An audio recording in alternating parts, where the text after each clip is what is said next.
Yorkie the Barbarian here. Last of the Brigantes and Brigantes. Oh, Brigantia. Taking you back in time and in space to Golarion. More Pathfinder Wrath of the Righteous, where we teamed up with the last of the Sarkorians. We've just defeated the Great Garrison. Time to pick those mythic skills and then head out. Right. We don't get to choose these until third mythic rank. So until then, just generic. Instruments of Freedom, yes.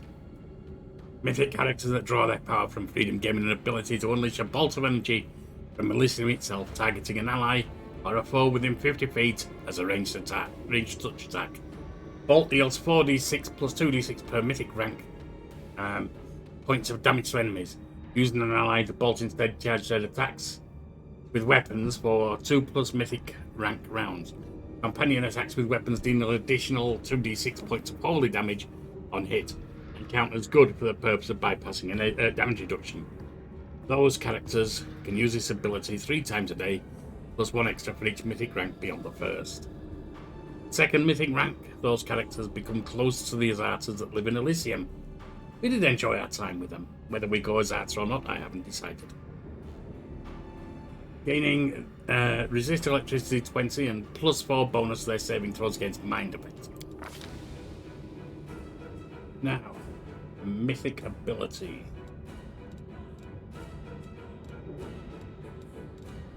First thing I want on most of us is Mythic Beast. To improve our pet. Gains a bonus for its strength, dexterity, and constitution equal to half a mythic rank plus 1. The attacks now ignore damage reduction except N. That's a number for if it affects everything. Dealer. You're also going to improve your beast. Windy, also the beast.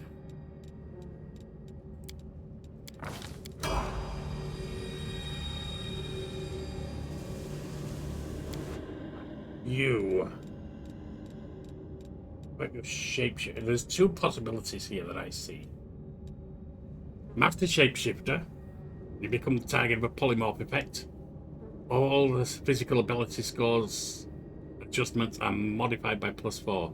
Additionally, if you have the Wild Shape ability, which I think it counts as that, but I'm not sure, you can use it any number of times per day. The other one is Brutality Incarnate. The wounds you inflict with your natural weapons are anything but natural. Your natural weapons now ignore all damage except it reduces everything. Now, they do kind of get up to there eventually, but why not take it immediately? That is the question, but I think for now, Master Shapeshifter.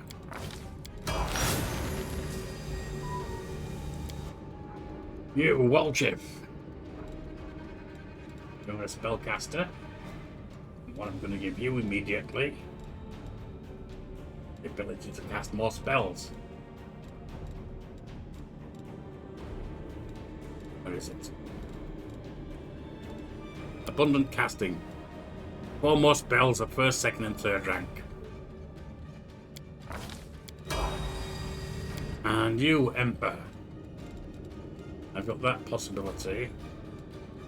I've got Pendant Deployment. Because you're fire-based. Being burned, as you were, by that fool Harr.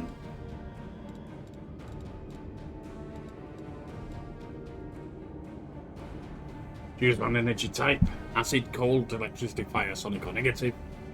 The damage of that type you deal can no longer be prevented or reduced by energy resistances or energy immunities. Works on any damage you deal with a chosen energy type. Or you get extra spells. I think for now we're going to go that. And give you fire. So fire reduction can't work against you. And that's that.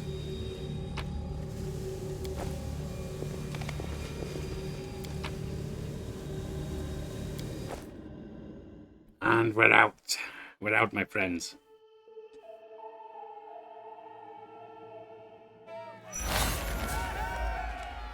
And it's a celebration. Not surprisingly. Make way. Warrior Queen coming through with a round for the heroes. Whoa, the heart is packed. And you considered mixing this little shindig, Beth?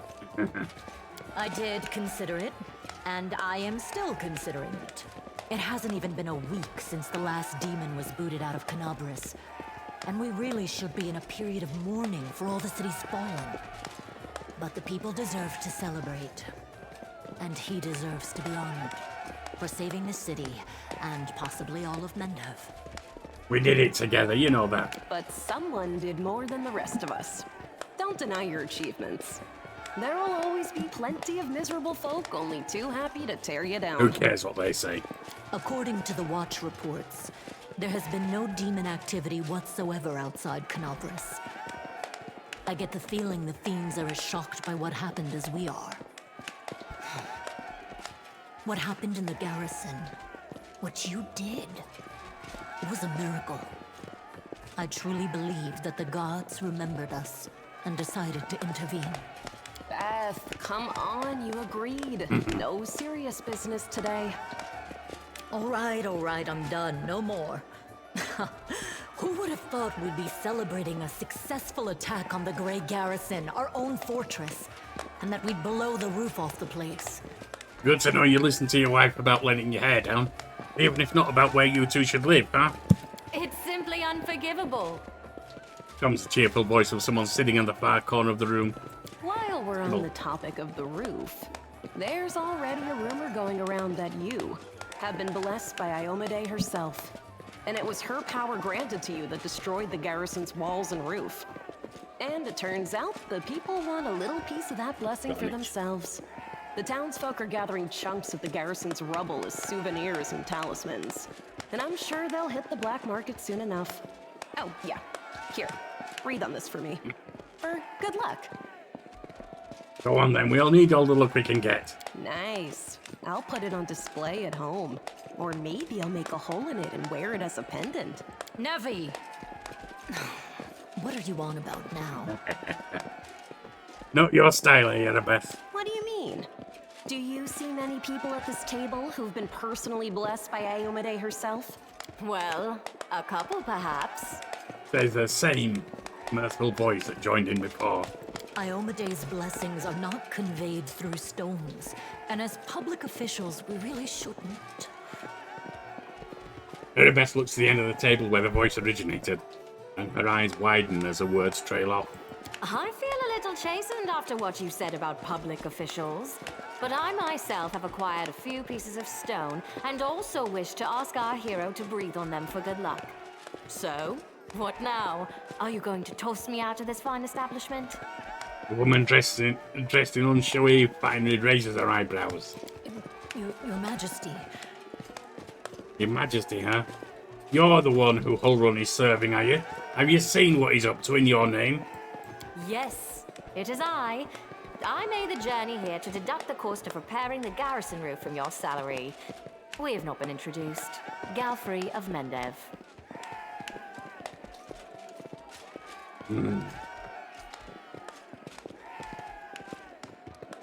I don't like her. Honestly, I don't like her. She's too much of a stickler for law, for one thing. But she's also the idiot who's got Hullrun working for her and others like that. If she thinks that's serving any good law, then she's an idiot. So, I'm not going to say it's an honor, it's not. I'm not attracted to her because of what I think of her. The Queen has graced us with her presence. Is it grace? Just shake her hands. I didn't expect to see the Queen at our table. I was most keen to see the savior of Canabris with my own eyes. Why not come share your table in a cozy tavern? Your Majesty, we were just... I'll have them arrange... Calm yourself, Commander. I deliberately came here without any fanfare because I did not wish to draw attention away from our honored hero here. My personal guard and the force I brought with me are standing watch outside the city. I ordered all your sentries to stand down. They also deserve a break. Every person who tirelessly fought to save Canabris will enjoy themselves today. And my reinforcements will ensure peace and order. Yeah, we're here celebrating while demons might be planning their next campaign. We need to get on this. Oh, I do not doubt that, even for a moment. Thanks, I'll get me away But from we her. will not give them another chance to catch us off our guard. It is time to turn back the tide. Your Majesty, my dear cousin. Count, I admit I was surprised to learn that you valiantly joined the ranks of the city's defenders. Pleasantly surprised. I live to please you, my queen. Yeah, My right. first thought when Discari cruelly robbed us of noble Terendelev and half of Canabris' crusaders in one fell swoop was of you, my queen, and of how these events would weigh heavily on you. No one could have foreseen the demon attack, and we have so successfully held the defense here for 4 heroic crusades. You tell her, Darren. I'm going to drown him in the nearest well this very night. I value your dedication and your eloquence. I hope you will continue to aid our soldiers. Not a chance. You know that I am not made for the front lines. Excellent bash, but alas, I really must go. Important matters to be getting on with. A new shipment of wine from Keonin and 3 beautiful creatures of the same provenance. But I will most assuredly come to say my farewells before your army departs on its campaign, which, wherever it may lead you, will undoubtedly be crowned with victory. It would be a shame to lose your sense of humor, Darren. Why don't you stay? I shall hold you to that, Count. And now allow me to devote some time to the hero of the evening. I did not come here solely to give you this chance to celebrate, but all serious discussions and official announcements can wait until tomorrow.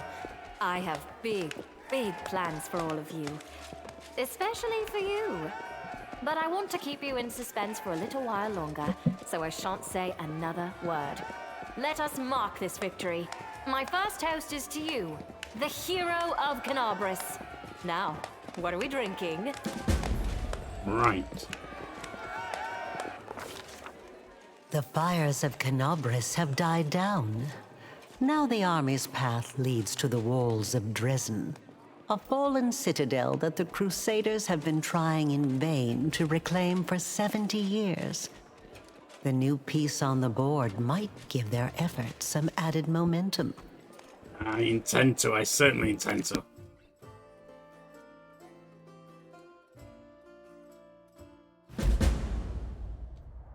Canabris has been marked the beginning of the 5th Crusade. Next object, Dresden.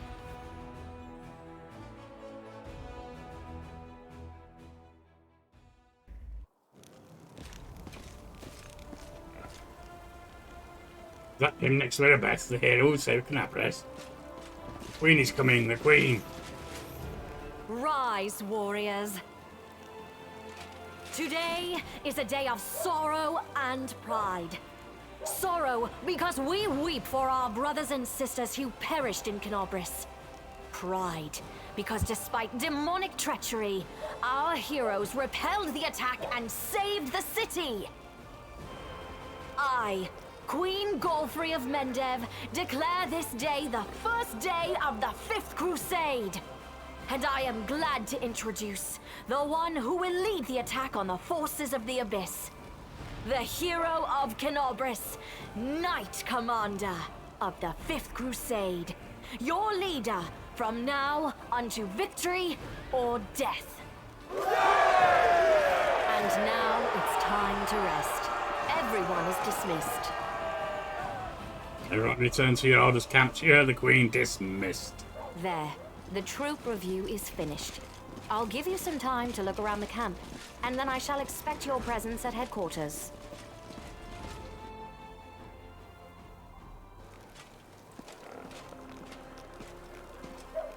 Commander, please allow me to join you while you inspect our encampment.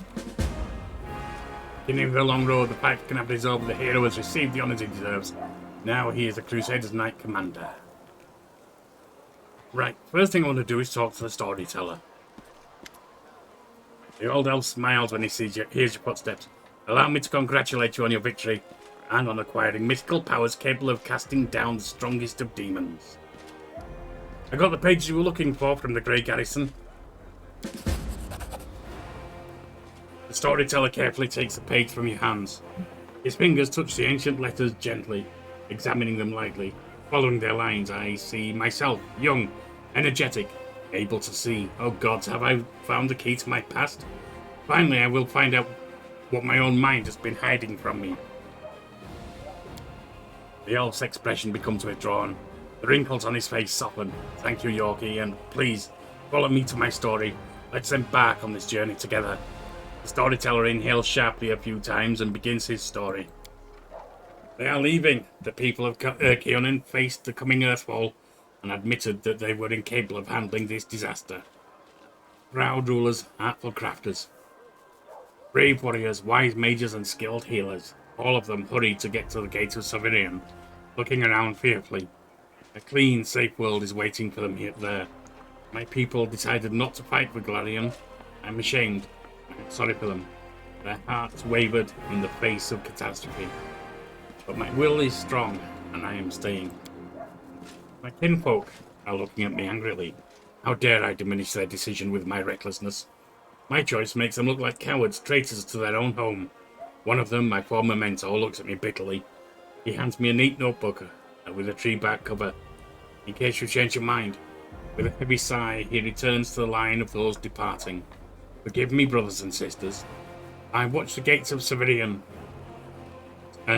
Stone close, separating me from them. It's time for me to go too. I open my master's notebook. There are his notes about travelling between worlds.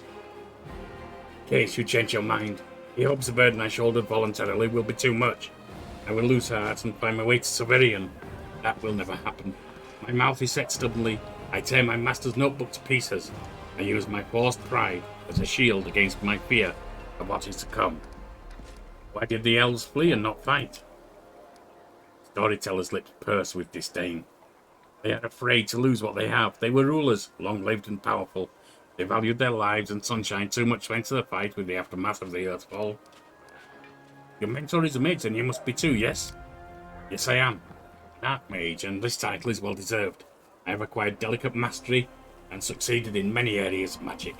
But curiosity has always pushed me towards new knowledge since the first day of my apprenticeship. So what is this Severian Stone anyway, storyteller?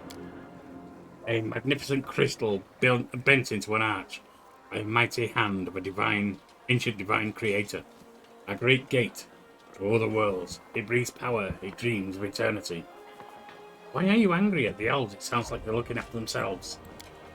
I spent many hundreds of years in Keonin. I have always admired the way my kinfolk cared for the forest that was our home. The rest of the world seemed to mean nothing to them. But I love Golarion, all its places, all its forms it manifests in. I travelled widely, then came home and told my kinfolk about my travels, but they weren't interested. They only cared about Keonin. Their lack of desire to hear about the wider world makes me sad and angry. So what happened next? Earthfall happened that night. I'm standing at the top of my tower, many miles to the north of Keonin, and I see a blaze far and south. I hear a horrendous rumble. The air is groaning, giving way to a huge rock, crushing down on my world. And then a blow.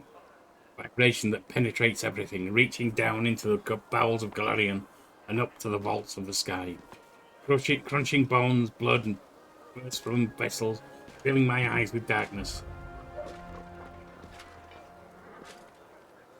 Drowning in timelessness along with the countless denizens of Golarion. Never before have we been so united in our feelings. When I come round, the darkness remains. My first terrible thought is I'm blind. No, little by little I begin to see the stone wall. I'm alive. Why is it so dark? The answer is quick. The smell of ash everywhere. The great burnt sacrifice filled the air with incinerated particles of what was recently the continent of Aslant. Great clouds of ash covered the sky, cutting off us from the sun and the moon, giving us to dusk at day and complete darkness at night. My heart sinks further. Treacherous thoughts fill my mind. Why did I stay? Why didn't I run like everyone else when I had the chance? I clench my teeth and stand up to watch Earth fall, proudly, like the last Archmage of Chaonin should. Will my world really perish like this? Will I perish? No, that will never happen. I am still alive and I can fight Earthfall in the darkness, not run from it in a blind panic like my kinfolk and my cowardly teacher. But what can I do? I will not stop the disaster. I will hardly be able to save empires from their destruction. What can I do? I am but one Archmage, powerful and weak at the same time. So you got hit by a massive meteor or minor planet, whatever. If it was minor planet, it would have probably destroyed all life. What is Earthfall? A disaster of untold proportions. An unborn planet. Dropped on Golarion by fate, or someone's evil will. A blow so strong that the continent of Atlantis is destroyed within moments. Turned to ashes, wiped off the face of Golarion. In this burnt sacrifice, clouds of ash and dust are born, stealing our sun. Without the warmth of our star, the air cools, the soil is barren, dark creatures crawl out of their lairs to rule. And the most frightening thing, without the sun, all hope dies in the heart. This is the Age of Darkness. What was the tower you mentioned? It's my retreat to the north of Chaonin, my home away from home, my observatory. From its top, I watch the stars, and when they were correctly aligned, the other worlds as well. Here in the northern wastelands, I found the highest mountain and built a tower on top of it. On clear days, I could see the mist over the lake of mists and veils in the east. That's how high I was. Sounds like you got yourself high, yes. In many ways. What are you going to do next? I don't know. I need to think. My opponent, Earthfall, is much stronger than me. Without noticing, the storyteller raises his voice to a shout. It is merciless. It does not simply destroy life, it kills an era, ending the greatness of Golarion civilizations. They will sink into oblivion, be forgotten as if they never existed. I need to think. The elf suddenly winces and is silent for a few moments, as he calms his heavy breathing. Forgive me, I shouldn't have raised my voice. This story was much harder than many before it, most likely because I played the main role in it. It is so strange to see myself, feel the emotions tearing up inside me. And those that I felt a long time ago, I don't remember them. It's like I split. I became both the storyteller and the main character. Too bad the story ended at that moment. Please, if you find the pages covered with ancient elven writings on your travels, bring them to me. I might be able to shed some light on my past and we will find out how my story ended. Or even why I forgot it. Well, he's told about Earthfall. Thank you for your stories. Thank you for helping me remember them. Discuss your past, that's probably Earthfall, yes. Look at what I'm carrying. Let me touch them and I'll see what I can see. Storyteller fiddles with a fragment of a gold buckle. An odd thing, created a long time ago by divine will, but the power that gave birth to it is lost in the darkness. However, the relic still lives on, though it has changed. I wonder what secret it is hiding. Would you like to know? Bring me 5 vials of magic essence, and I will revive this object, and with it its story. The elf looks at you with unusual impatience, shall we? It's the the broken buckle and the necessary materials. Restore it for me. The elf cautiously uncorks the vials and begins to work his enchantments. The essence evaporates, turning into light that streams into the buckle. The light sickens, becomes rigid. The Covenant of the Inheritor. That is the name of this relic. This buckle once adorned the belt of a glorious knight from Mendev. It is the embodiment promise made to a young girl by a powerful deity. A great promise that has changed much in the world. When you touch the restored relic, a strange vision comes to you. It's as if you can see the events that happened to it in the past. A burning sensation spreads across your chest, from the very spot where your mysterious wound sometimes opens. What is this? The influence of the storyteller's spells or something else? I had a vision. The teller frowns. How strange. You're a remarkable mortal. No one has ever shared my visions before. What do you think caused it? Perhaps these things have something to do with your destiny, or the fate of someone related to you. I do not have an answer, only my advice. Seek out such relics. Look for what links them all, and you will know the truth. Well, now we've got more important things to do. Have you decided to join the Crusade? I've decided not to, I'm afraid. My path and the path of the Crusade lead in the same direction, but alas, they are not yet one and the same. After the demons were driven from Canapes, the path into the world of one became open, if only temporarily. I'm planning on using this opportunity to visit. The elf falls silent. It doesn't matter now. I'd hate to bore you with the details of my venture, which may prove useless, even for myself. However, I'll try and return to the Crusaders and aid them in their confrontation with the demons after I'm done. I hope to meet you again in this world rather than the next. I have to go, storyteller. I wish you interesting adventures. Right, let's see what we got there. Oh, that's dexterity. We'll take that. That's 3 max dex. There's no point in me taking that right now. That's a +2. That's a +2. Ember, you can have that. You can also have that because you're not impeded, and you can have that.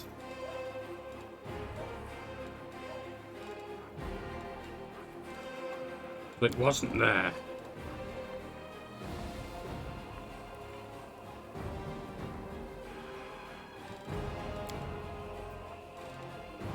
No. Well, it's not anything, it's just a prayer scroll. We can drop that. Actually, no. What is that? Gold medallion. We need to sell this junk. Covenant with the Inheritor. This symbol of Armaday, when placed on the belt, emits a holy aura. All party members in 30-foot area get a +2 bonus to caster level checks made to overcome spell resistance. Their weapons become good aligned and count as if they were made of cold iron. That's very useful. And we're keeping that. Right.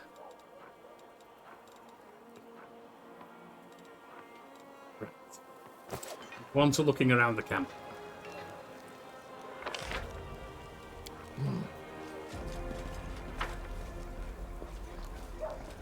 These are the Knights of Canapes. All that's left behind of the orders that were billeted in the city.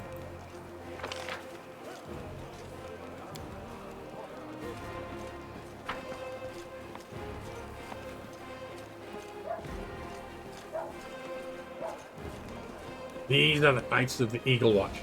I personally chose everyone that's standing here. I need to vouch for them. So many of our own have perished, and what for? Well, they don't sound very optimistic. For us to keep fighting. For a day to come when no one else will have to die. Preach, Ember.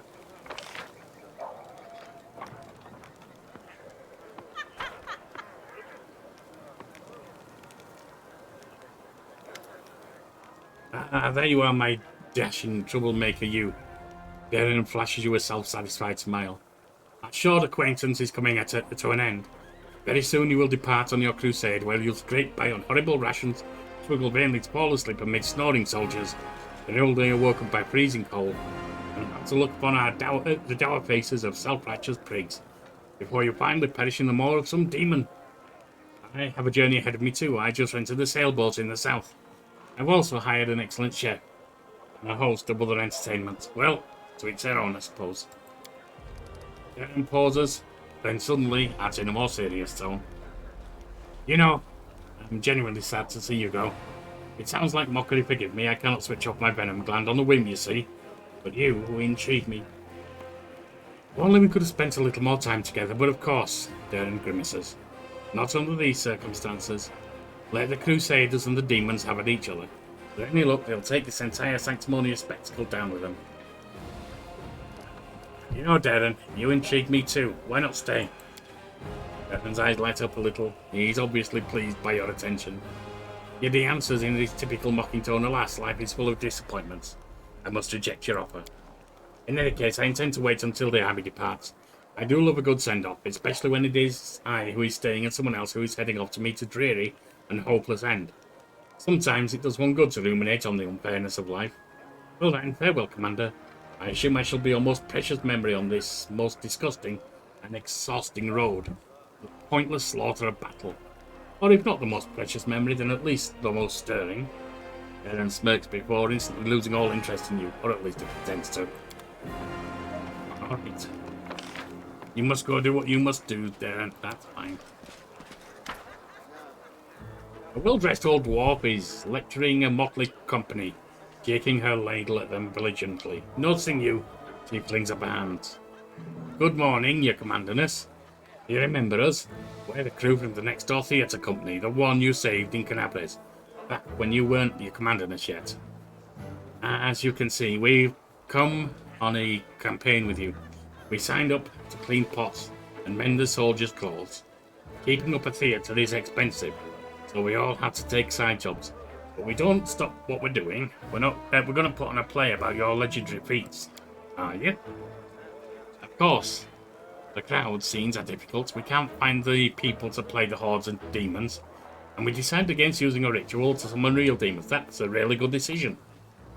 Luckily, we have Master Ken. He's invented a way to solve this problem using sound. We caught a pig and some piglets who ran away from a burned-out village. The glum and husky half-orc mumbles softly. We put the piglets in a box and scare them a little, and the sound they make is just like an approaching demon horde.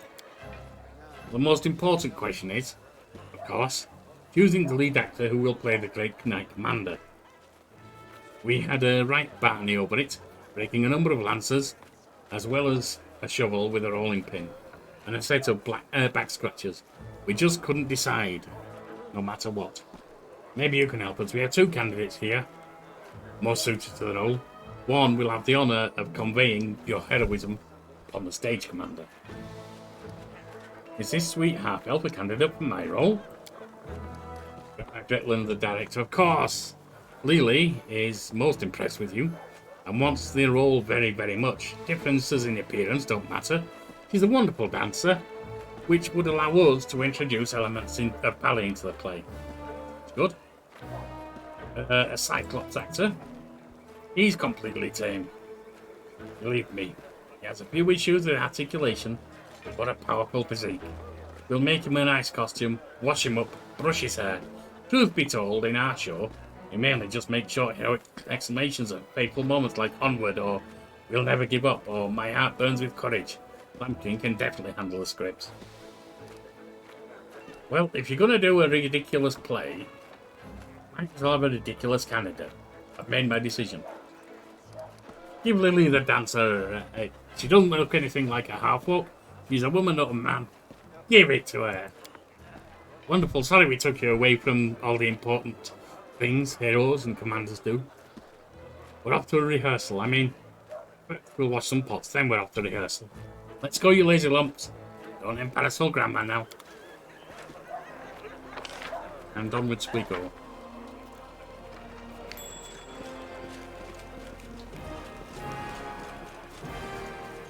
Gratified here that Her Majesty brought from the capital. Alright. Most to be done, we just need to go here.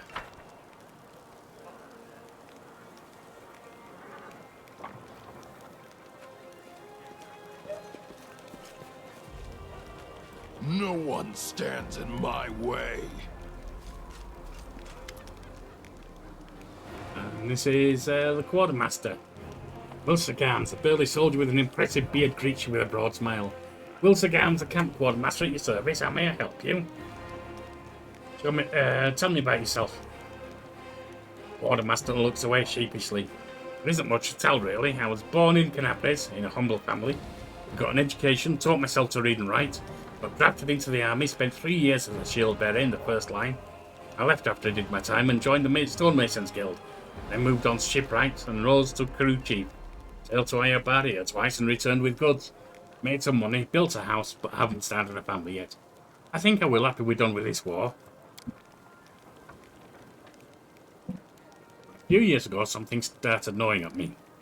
I got this feeling like I needed to go home, and there was a storm heading for my native city. And when there's trouble in Mendef, there's only one thing to do. You go to the recruiter and sign up for the army. And so I did.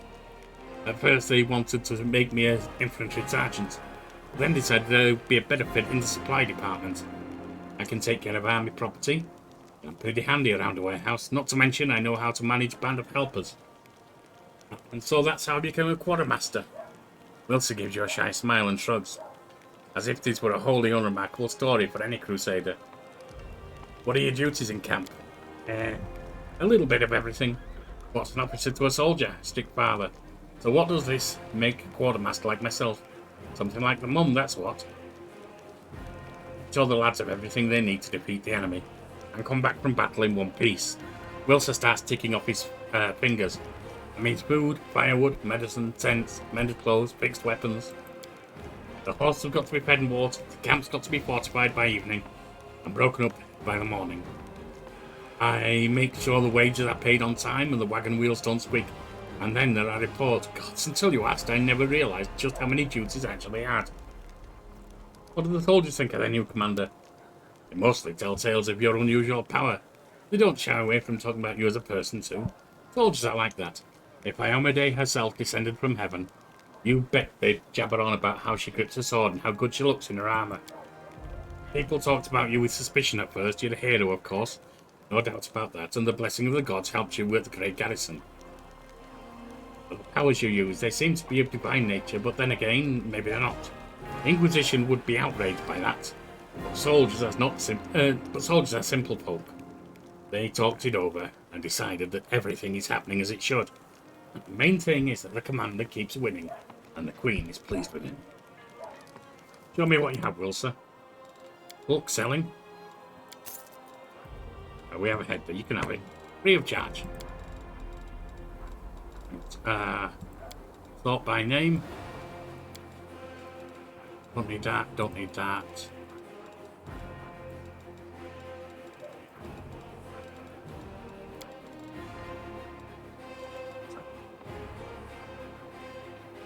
I don't think we'll need. We'll keep it. Why sell all this stuff? Well, I never remember to use it anyway.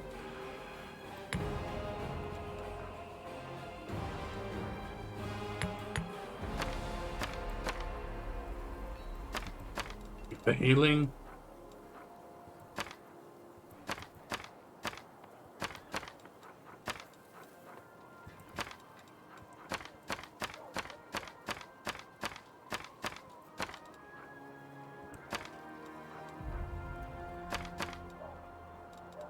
We had that still. I didn't realise. We'll keep that one.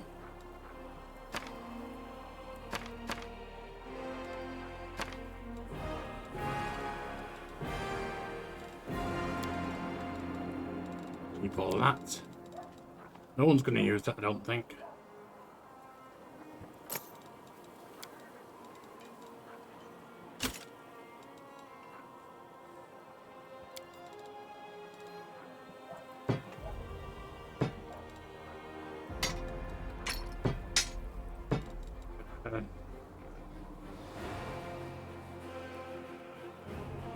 Anyone's going to use that. Well, we'll give it away for now. Keep Radiance, of course.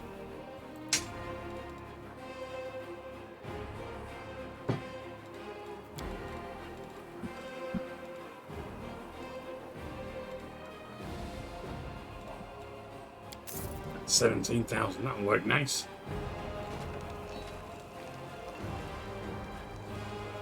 And now we need to go talk to the Queen. The Queen who's led 4 crusades to loss.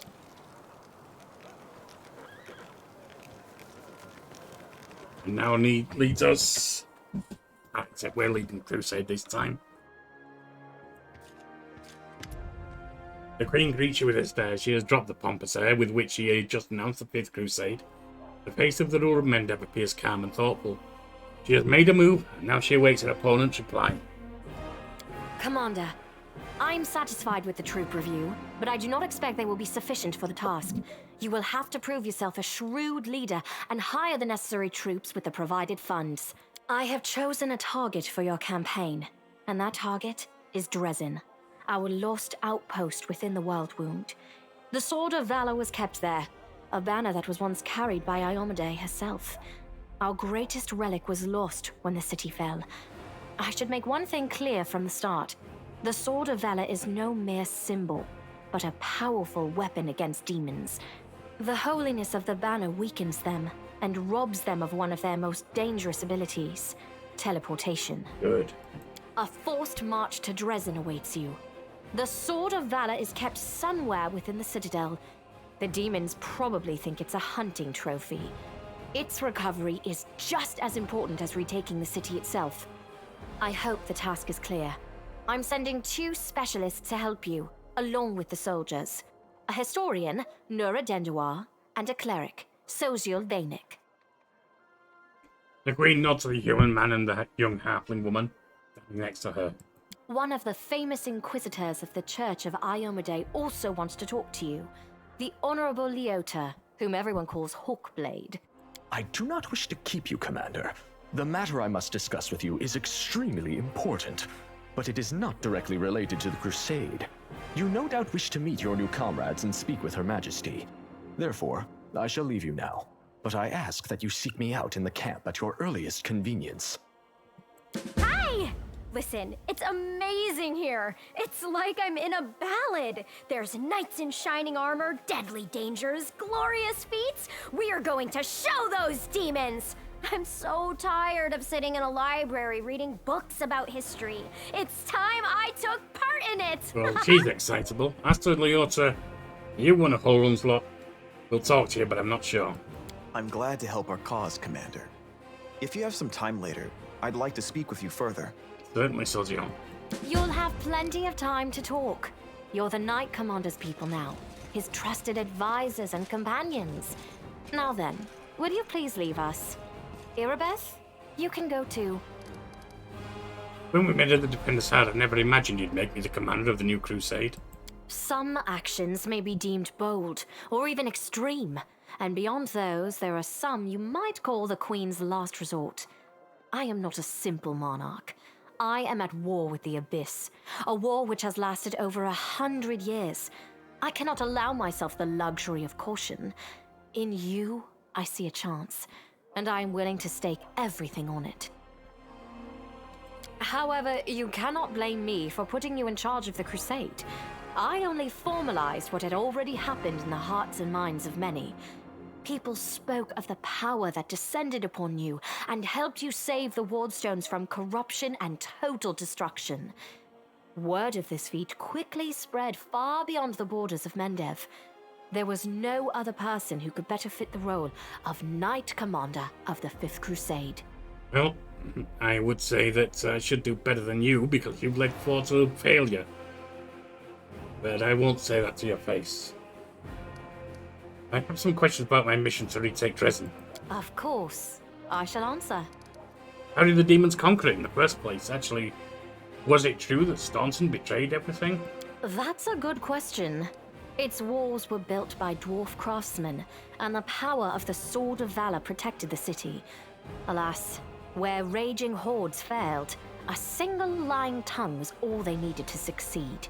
The demoness Minago convinced a young and ambitious crusader named Staunton Vane that the banner belonged on the battlefield. He went on a daring and unapproved raid, and the banner ended up in the enemy's hands.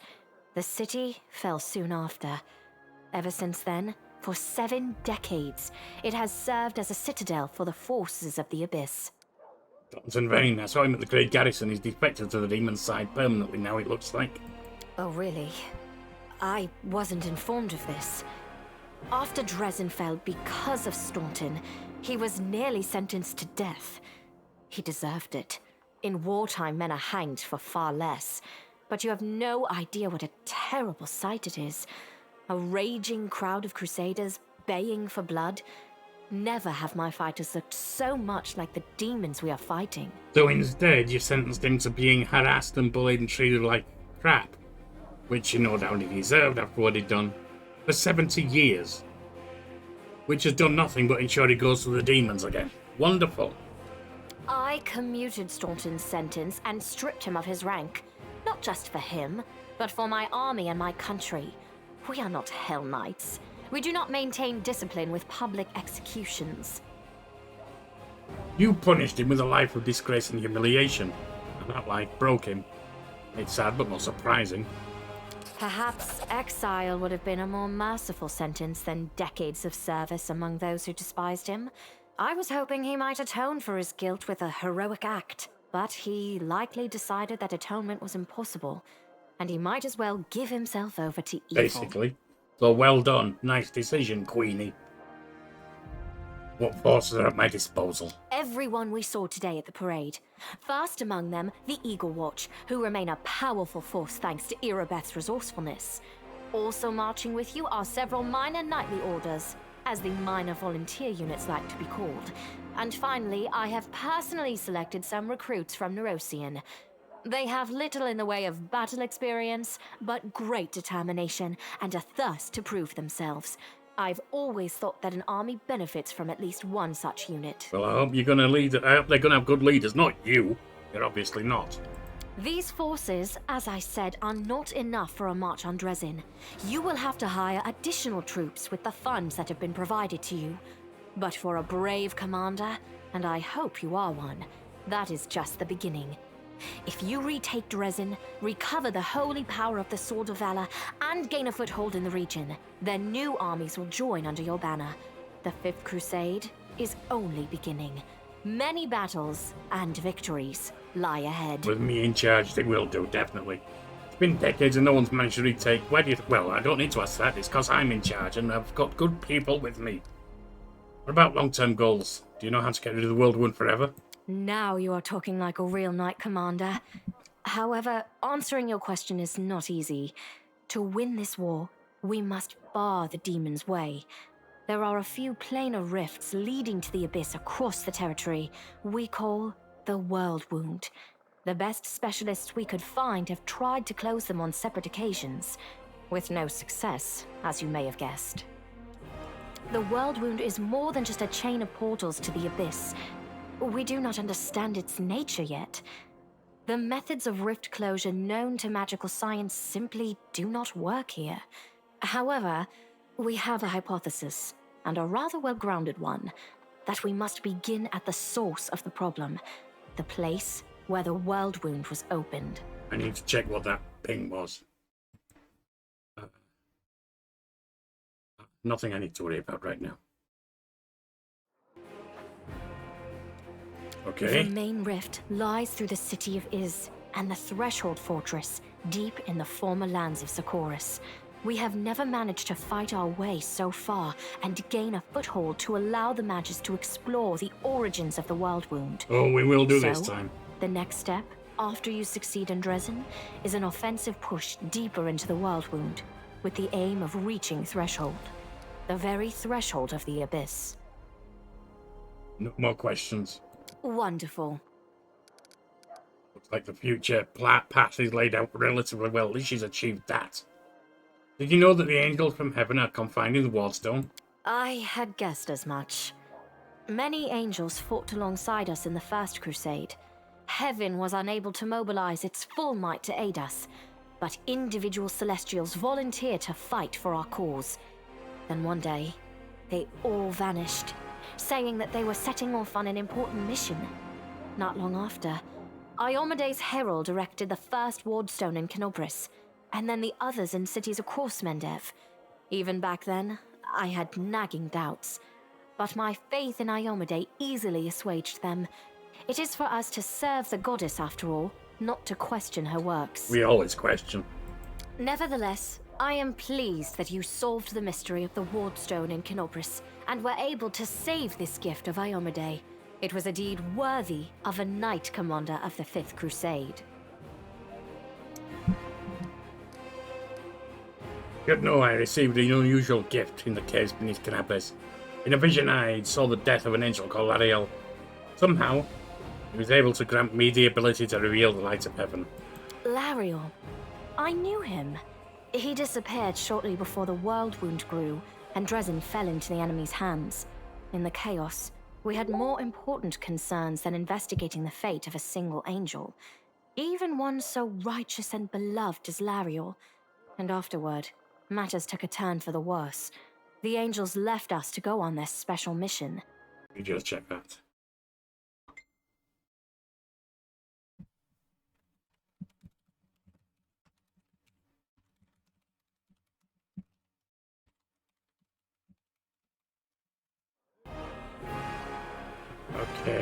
It is so strange to hear the names I used to hear when I was young, like getting a message from the past. It is sad news, but it brings me back to the times when we strongly believed in our victory, and we rushed headlong toward it without fear. Could it be that such times have come again? Not sure about Shoring Hill Covenant. Wasn't there a young girl involved? This'll be back when she was running things. And she was a young girl trying to prove herself, I guess. Was it her? It looks like it. Do you remember this? Do you get this? I thought this relic was destroyed many years ago. How strange it is to see it whole again. At one time, it gave me hope. I am pleased that this object will serve the Crusade once more. It will. I had a vision of Iomade giving her covenant to you. I was young, and did not fully understand the magnitude of the duty that had been entrusted to me. Iomade gave me hope and strength to see me through the trials ahead, and in so doing, she won my everlasting loyalty. You withstood a blow from Marulu Polish in that battle? I would proudly declare that to be true, and say... But to do so would be boasting. I was protected by my goddess. However, I was glad to see that, no matter how great the betrayer of humanity's power, it is nothing as compared to Iomade's might. We'll take her down, obviously.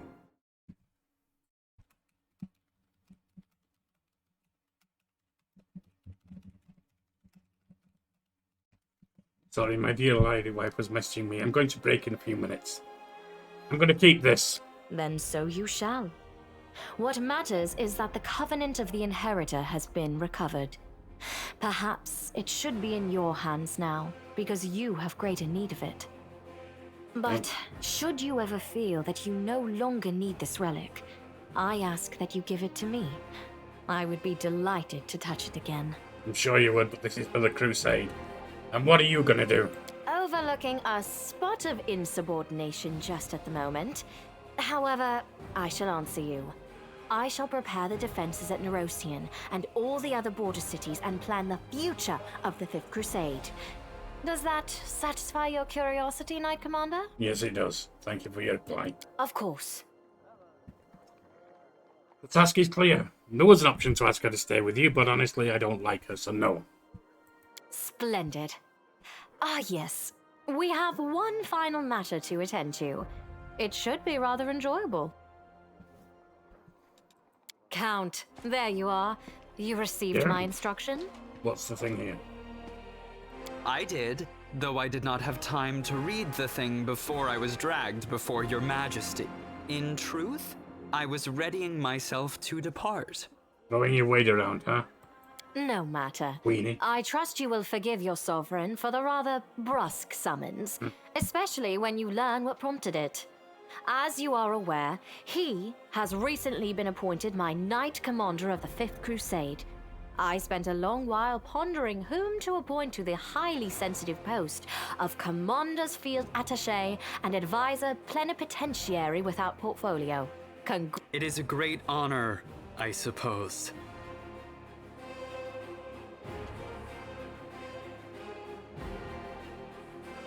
Weenie? You're a bully. As well as poor leader. As well as an idiot when it comes to people like Holron.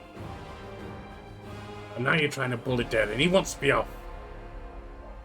It would be great to have him around. I definitely think that. I like his sense of humour. He'd keep things going. But he wants to be gone. I have no need of this, advisor. In that case, you may release the Count from his post as soon as I depart the camp. I imagine the public will be most disappointed. Why, news of the Count's appointment should have already reached the capital by now. Oh, you are a bully. And all of Mendev's aristocratic society will be waiting with bated breath to see how dear Darren fares. Should he return in disgrace, having been jettisoned by the commander on his very first day in post, well, it will undoubtedly be the scandal of the year. Your largesse truly knows no bounds, dear cousin. I am most gratified by the honor you have shown me. Then let's get going. May Iomade help us. What a queen. The drama queen is what she is. Anivia? Anivia sweeps an inquisitive glance over you. So tell me straight, how'd that brawl at the Great Garrison end? I heard rumours, of course. That's kind of my job, you know, to listen. You've no idea what cobblers and the Crusaders say about you. Some say that Iomedae came to you and appointed you her herald. Others say that you died and an honest-to-God's angel is now leading the army disguised as you. Still others say it was just an explosion at an alchemist's lab, and I'm the one spreading rumours about your powers. I wish. But you know, you really have changed since the Great Garrison. It's hard to describe, but you've become kinda... Anivia waves a hand, trying to find the word. Stronger? More dangerous. It's a good thing. I have a gut instinct about these things. If I didn't, I'd already be dead. You're dangerous, Commander, and by taste, I hope you'll be dangerous to our enemies, and not to us, or to yourself. I've got to go. Alright. One more person I want to talk to before we end, and we'll pick up here next time. And that's you, Erebeth. Commander, allow me to say something. Erebeth looks even more serious than usual. Before you, this wasn't a war, it was agony drawn out over decades. No one believed in victory anymore. When the demons attacked the city, for some it was relief. At least the end had come. They laid down their weapons and surrendered without a fight. I felt the same thing, but I somehow got through it on stubbornness and vague hope that if nobody found Anivia's body, she might by some miracle have survived, and that miracle was you. You returned my beloved to me, when I had lost all hope of seeing her again. Then you went on a suicide mission to the Great Garrison, and won the city back for us. You turned a defeat into victory. I know it wasn't easy, but you make everything seem so effortless. You do everything just like that, she says with a snap of her fingers. The Queen believes in your powers too. But for me, they're just more proof of what I felt that day when I saw Anivia alive, standing next to you. You're the miracle they've been waiting for. You're the one who will finally put an end to this terrible war, and in spite of everything, deliver us the victory we so desperately need. With you, I'm sure this crusade will achieve what the others could not. I found a scabbard with your family's name on it in the Great Garrison. Bess looks down. The scabbard held a solemn hour, my family's sword. My father once fought with it, and I took it when I left home to become a paladin.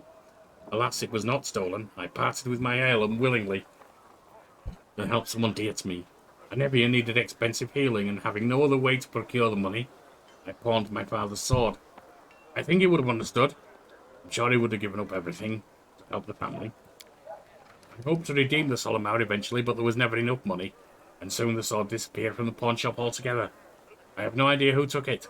Seems like I'll have to part with my father's sword forever. Is Anivia sick? You'll forgive me if I don't go into detail, it's a private matter. Fair enough. Suffice it to say, everything is fine now. The treatment was costly, but it was worth it. Then I won't pursue things further. Erebeth lovingly traces the name imprinted on silver in the scabbard's leather. My parents were loyal servants, yet it wasn't enough to earn them a title or a coat of arms. Still, somehow my name might, how humble my name might be, it's worth something. I don't know if I'll ever see the solemn hour again. But at least I've got its scabbard back. Thank you. We need reinforcements. Can you get us more soldiers? Erebeth frowns. We began the march to Dresden, and we chose speed over numbers. If I order more volunteers to be recruited, they simply won't arrive in time. We could pay majors to deliver the troops to the camp, except that I doubt our army's coffers could afford it. If you can spare 7,000... Yeah, that's easy. Here you go. Consider it done. Oh, I can readily believe for Origin is humble. I'm not going to say that. So it turns out that the Queen has a head of counterintelligence watching me. I wonder why. You think the Queen doesn't trust you? If that were true, she wouldn't have put you in charge of this army. My main task is to be an advisor until you've gained enough experience as a commander. As for counterintelligence, Anivia and I were tasked with keeping an eye on your inner circle. But you're not under suspicion, Commander. Sure. You're under our protection. Yes, same fancy word for the same thing. I gotta go. Erebeth says goodbye with a short bow. Short bow. Might have said it with a short bow. Right, and that's where we will end for today. However, first, anyone who's played Beyond here knows that I'm kind of shooting myself in the foot a little bit. It's helpful to have the Queen come along with you. And Darren is a good companion. But this is a role-playing game, and the character I've got here, B, Yorkie the Barbarian, is chaotic, doesn't respect authority, doesn't like the way the Queen's mismanaged the Crusades previously, respects Darren's desire to go and do other things. He doesn't want to be here, I don't want to make him work for us. But we don't need people like that around. If he was willing to be here, great, but he's not. Sticking in role, I've made the decisions I would make. Playing it just for functionality, I've made poor decisions. If you're wondering why, that's why. Very well.